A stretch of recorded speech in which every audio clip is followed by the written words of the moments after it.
உலகம் முழுவதும் மிகவும் அதிகமாக விவாதிக்கப்படும் நிகழ்வு எலோன் மஸ்கின் ஸ்பேஸ் ஷட்டில் ஆகும். சுமார் 255 நாட்கள் சுனிதா வில்லியம்ஸ் மற்றும் அவரது குழுவினரால் திரும்பி வர முடியவில்லை. போயிங்கில் நாசாவுடன் இணைந்து அவர்களை ஸ்பேஸ் ஷட்டிலில் இறக்கினர். ஆனால் அங்கு சென்று அவர்களால் திரும்பி வர முடியவில்லை.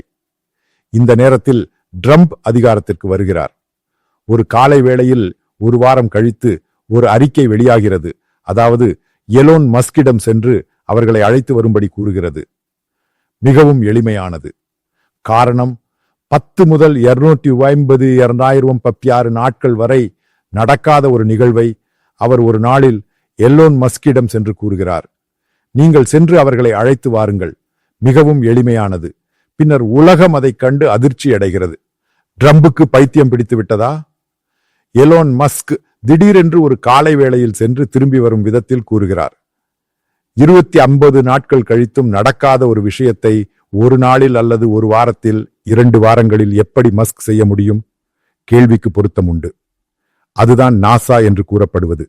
உலகம் முழுவதும் விண்வெளி தொடர்பான விஷயங்களில் அவர்கள் கூறுவதுதான் இறுதி வார்த்தை. அவர்களால் முடியவில்லை, போயிங் என்ற நிறுவனத்தால் முடியவில்லை.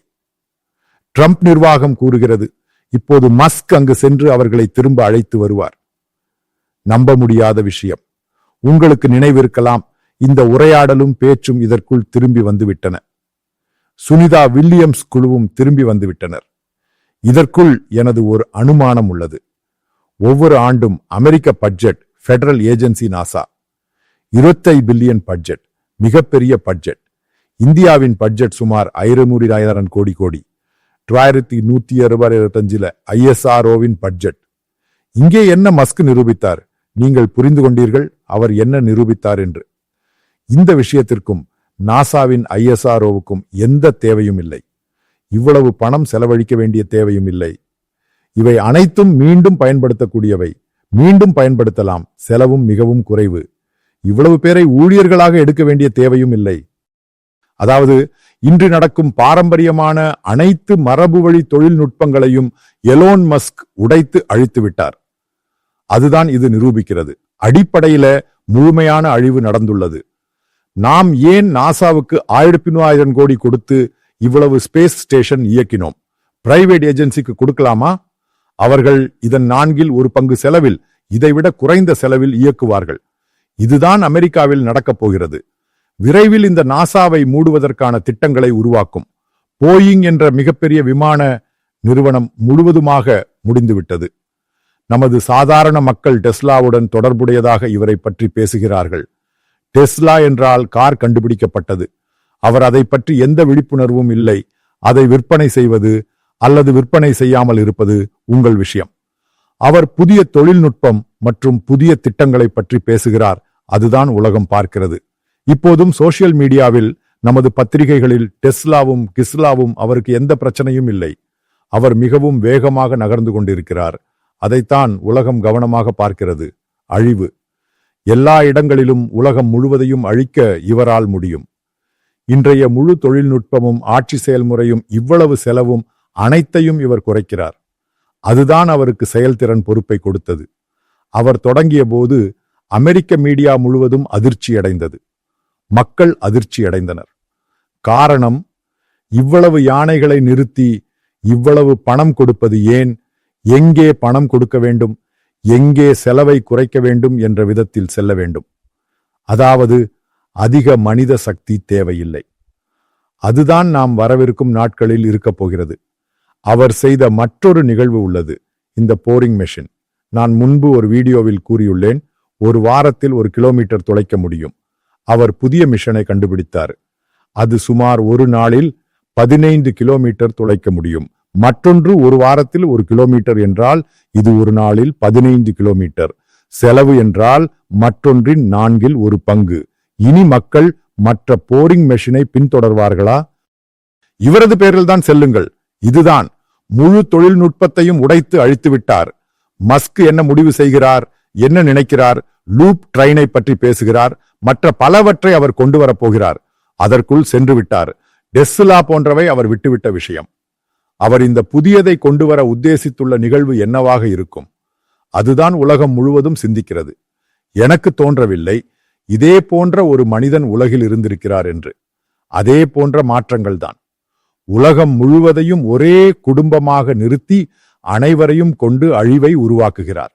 அதாவது ஆட்சி செயல்முறைகள் அனைத்தையும் உடைத்து அழித்து விட்டார். நான் இதை சொல்லும்போது ஐஎஸ்ஆர்ஓவை பற்றி நீங்கள் சிந்தியுங்கள். அதற்குள் இவை எதுவும் தேவையில்லை. இவ்வளவு பணத்தை வீணாக்க வேண்டிய தேவை என்ன? இதை எந்த பிரைவேட் நிறுவனத்திடம் கொடுத்தாலும் அவர்கள் இதன் 1/4 செலவில், இதைவிட குறைந்த செலவில் மிகவும் திறமையாக செயல்படுத்துவார்கள். எலோன் மஸ்கே கூறுகிறார், இந்த F-35 விட மிகவும் அழகான ஃபைட்டர் ஏர்கிராஃப்ட் அவர் உருவாக்க முடியும் என்று. முதலில் நாம் அனைவரும் நினைப்போம், வெறுமனே சொன்னது என்று. அவர் அனைத்தையும் கணக்கிட்டு பார்த்துத்தான் இவை அனைத்தையும் செய்கிறார். பல நிறுவனங்களில் பலரை அவர் CEO ஆக நியமிக்கிறார்.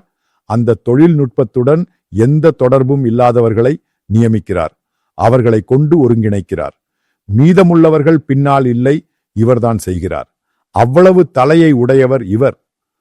உலகம் முழுவதையும் இவரால் கட்டுப்படுத்த முடியும். மிகவும் எளிமையாக சொல்லலாம், உலகம் முழுவதையும் எலோன் மஸ்க் கட்டுப்படுத்தும் காலம் வரப்போகிறது. அந்த விதத்தில் விஷயங்கள் நகர்ந்து கொண்டிருக்கின்றன. சிறிய நிகழ்வு ஒன்றுமில்லை இது. காரணம், நாசாவும் போயிங்கும், அதேபோல் அமெரிக்கா உலகம் முழுவதையும் ஆதிக்கம் செலுத்தும் 2. அவர்களை ஒரு வாரத்தில் அழிவில் கொடுத்து விட்டார். அவர்கள் எங்கே போனார்கள்? நாசா எங்கே போனது? நிகழ்வை பற்றி சிந்தித்தீர்களா? போயிங் எங்கே போனது? இங்கேதான் எலோன் மஸ்கின் முக்கியத்துவம். அதாவது வரவிருக்கும் நாட்களையும் மாதங்களையும் நீங்கள் கவனியுங்கள். எலோன் மஸ்க் சொல்வதையே உலகம் கவனிக்கும். அமெரிக்க ஜனாதிபதி சொல்வதை விட அதிகமாக. அதனால்தான் ஜெர்மன் தேர்தலும் மற்ற ஐரோப்பிய நாடுகளின் தேர்தலும் எலோன் மஸ்க் ட்வீட் செய்ததை பொறுத்து அங்குள்ள அரசியல் தலைவர்களுக்கு பயமாக உள்ளது. அதுதான் ஜேடி மான்ஸ் கூறினார், எலோன் மஸ்க் ஏதோ சொன்னார், அதற்கு நீங்கள் இவ்வளவு கோபப்பட வேண்டாம். தேவை என்ன? காரணம், மக்கள் அதைத்தான் சிந்திக்கிறார்கள். அதாவது மரபை முழுவதுமாக மாற்றிவிட்டார். முழு மரபையும் உடைத்து அழித்து தூர எறிந்து விட்டார். மரபை விட மேலே ஒரு புதிய தொழில்நுட்பம் உருவாகிறது. அது முழுவதும் இன்றுள்ள தொழில்நுட்பத்தை அழிக்கிறது. இவர்தான் மிகவும் அதிகமாக ஏஐக்கு பங்களித்துள்ளார். ஏஐயில் ஏற்படும் மாற்றங்களை நாம் கருத்தில் கொண்டால் இவர் செய்யப்போகும் மாற்றங்களின்படி உலகம் கீழ்மேல் மாறிப்போகும். ஒரு பெரிய மாற்றம் ஏற்பட போகிறது. அதன் ஆரம்பம்தான் இந்த எலோன் மஸ்க் காட்டும் ஒவ்வொன்றையும் நாம் பார்க்கும்போது காண்பது. நாம் சிந்திப்பதை விட அப்பால் விஷயங்கள் செல்கின்றன. நமக்கு ஒரு கற்பனை உலகம் உள்ளது. அதன் 100 மடங்கு முன்னால் செல்கிறது. அந்த விதத்தில் சிந்தித்து அதை செயல்படுத்தி அதை பலனளிக்கச் செய்து அதை 100% பரிபூரணமாக அவர்களை கொண்டு இறக்கினார். சுனிதா வில்லியம்ஸ் மற்றும் அவரது குழுவினரை. அது 250 நாட்கள் அமெரிக்காவின் ஏஜென்சிக்கும் போயிங்கிற்கும் எதுவும் செய்ய முடியாத ஒன்றை எளிமையாக செய்து கொடுத்தார். இந்த ட்ரம்ப் என்று சொல்வது நீங்கள் நினைக்கும் பாட்டன் ஒன்றுமில்லை. இந்த ட்ரம்பிற்கு எலோன் மஸ்கை நன்றாக தெரியும். முதலில் புரிந்து கொள்ளுங்கள், அவர் விடுவதில்லை என்று சொல்வாரு, ஆனால் அவர் சொன்னதை செய்து காட்டுகிறார். எளிமையாக புரிந்து கொள்ளுங்கள், அந்த காம்பினேஷன் தான் இங்கே வேலை செய்கிறது. அது உலகத்தை மாற்றப் போகிறது. இந்த டெவலப்மெண்ட் அனைத்தையும் பார்த்துவிட்டு எனது ஒரு அனுமானம் அந்த விதத்தில் செல்கிறது.